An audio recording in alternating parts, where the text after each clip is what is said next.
தனுஷ் அவர்களை captain Miller லுக்ல ரொம்ப சூப்பரா தத்ரூபமா பண்ணிருக்காரு. அதுவும் இவ்ளோ அழகா. இந்த வீடியோவை artist Akash 100 and imagine life அப்படிங்கிற இந்த ஐடியில போஸ்ட் பண்ணிருக்காரு. தனுஷ் அவர்களோட பர்த்டேவை முன்னிட்டு சூப்பரான ஒரு செம்மையான கேப்டன் மில்லர் லுக்ல தனுஷ் அவர்களை வால்ல ரொம்ப அழகா வரைஞ்சிருக்காரு. தீப்பந்தத்தை வச்சு தீய வச்சு ரொம்ப அழகா தத்ரூபமா பண்ணிருக்காரு இந்த ஆர்டிஸ்ட். இவர் போடும்போது வந்து ஹாப்பி பர்த்டே தனுஷ் கே ராஜா சார் அப்படின்னு கொடுத்து I hope you watch this video அப்படின்னு சொல்லியிருக்காரு. அண்ட் இந்த வீடியோக்கு நிறைய கமெண்ட் அண்ட் வாழ்த்துக்களும் குவிஞ்சிட்டு இருக்கு. உங்களுக்கு இந்த ஆர்டிஸ்டோட இந்த வால் டிராயிங் பிடிச்சிருந்ததா கண்டிப்பா லைக் பண்ணுங்க, கமெண்ட் பண்ணுங்க, ஷேர் பண்ணுங்க. மறக்காம பிஹைண்ட் சாரீஸை ஃபாலோ பண்ணிக்கோங்க. சிவனின் அருள் இருந்தால் மட்டுமே ஏற முடியுமா? ஐயா ரொம்ப நன்றி ஐயா. ஆசீர்வாதி ரொம்ப நன்றி ஐயா. சேலங்க ஐயா.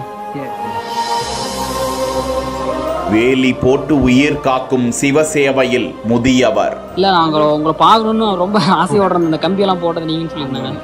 ரொம்ப நன்றி ஐயா. சரி.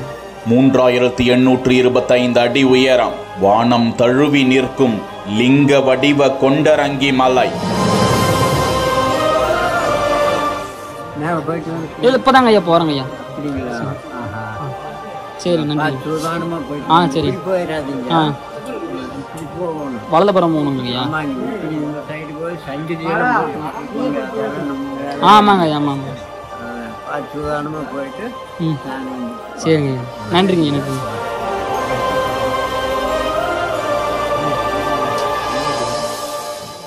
பாண்டவர்கள் சிவனை நோக்கி தவம் செய்த வித்தியாச மலை.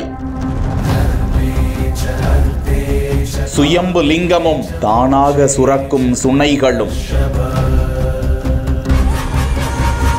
சக்தி வாய்ந்த ஸ்தலம். திண்டுக்கல் மாவட்டம் ஒட்டஞ்சத்திரம் அடுத்த கீரனூர் பகுதியில் அமைந்திருக்கிறது கொண்டரங்கி மலை. லிங்க வடிவில் அமைந்திருக்கும் இந்த மலையின் அடிவாரத்தில் கெட்டி மல்லீஸ்வரர் ஆலயம் அமைந்திருக்கிறது. மலையை பார்ப்பதற்கே தலை சுற்றும் அளவிற்கு வானம் தொட்டு லிங்க வடிவில் கம்பீரமாக நிற்கும் இந்த மலையை ஏற முடியுமா என பக்தர்களுக்கு சந்தேகம் எழலாம். ஆம், இந்த மலைக்கு செல்ல பல கட்டுப்பாடுகளும் உள்ளன.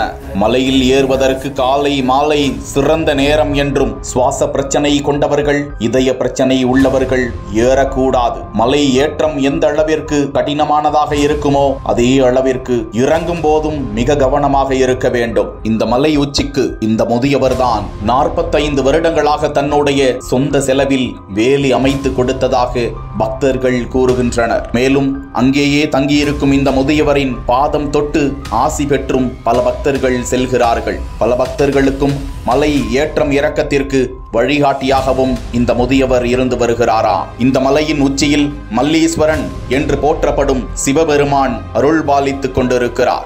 ஏறும் பக்தர்களுக்கு தெய்வீக அருளின் ஸ்பரிசத்தை வழங்குகிறார் என்றும், கோவிலுக்குள் சுயம்பு லிங்கத்தின் ஒரு அசாதாரண சிற்பம் உள்ளதாகவும், அது சுயமாக எழுந்த தெய்வீகத்தின் வெளிப்பாடு என்றும் பக்தர்கள் கூறுகிறார்கள். பஞ்சபாண்டவர்கள் வனவாசம் சென்ற இடமாகவும், அர்ஜுனன் தவம் செய்த இடமாகவும் இக்கோவில் குறிப்பிடப்படுகிறது. மகரிஷிகள் அடிக்கடி வருகை தரும் இந்த இடம் தியானத்திற்கான மிக முக்கிய இடமாக கருதப்படுகிறது. இன்றும் இந்த மலையில் பல சித்தர்கள் அரூபமாக தவம் செய்து கொண்டிருக்கிறார்கள் என்றும் பேசப்படுகிறது. மேலும் காகபஜேந்திரா மற்றும் கணபதி என்ற 2 துறவிகள் தங்கள் முற்பிறவியால் மீண்டும் காகங்களாக பிறந்தனர். இம்மலையில் தங்கி ஈசனை வழிபட்டு தவம் செய்தனர். காகபஜேந்திரருக்கு மலையின் உச்சியில் ஒரு சிறிய குகை கோயில் உள்ளது.